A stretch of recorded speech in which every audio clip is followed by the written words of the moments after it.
જનજાતીય ગૌરવ દિવસથી શરૂ થયેલ વિકસિત ભારત સંકલ્પ યાત્રાનો રથ સાબરકાંઠાના અંબાવાડા ગામે પહોંચ્યો હતો। આ રથ સાથે ઉપસ્થિત પદાધિકારીઓએ ગ્રામજનોને સરકારની કલ્યાણકારી સેવાઓનો લાભ લેવા માટે અનુરોધ કર્યો હતો। મેરી કહાની મેરી જુબાની અંતર્ગત એક લાભાર્થીએ વર્ષ 2022માં હૃદયરોગના હુમલા સમયે આયુષ્માન ભારત યોજના અંતર્ગત લીધેલા લાભની બાબત જણાવી પ્રધાનમંત્રીનો આભાર માન્યો હતો।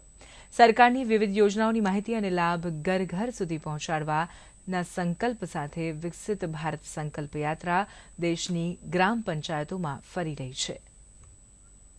જે યોજનાઓ છે યોજનાઓ વિશે પણ એમને બહુ સારી રીતે માહિતગાર કરવામાં આવ્યા છે। તદુપરાંત જે લાભ લેનાર છે વિવિધ યોજના, માનો કે આયુષ્માન ભારત યોજના છે અથવા તો પ્રાકૃતિક ખેતી હોય, આ બધા માટે પણ જે લાભ લેનાર વ્યક્તિઓએ બહુ સારું સરકારનો પણ અને મોદી સાહેબનો આભાર માન્યો છે। આયુષ્માન કાર્ડ 100% સેચ્યુરેશનની નજીક પહોંચી ગયા છે। અન્ય તમામ લાભો લાભાર્થીઓને મળી રહે તે માટેની વિસ્તૃત સમજ આપવામાં આવી અને આ યાત્રાનો હેતુની વિસ્તૃત જાણકારી આપવામાં આવી। એકંદરે ગામ લોકોનો ખૂબ ઉત્સાહ હતો।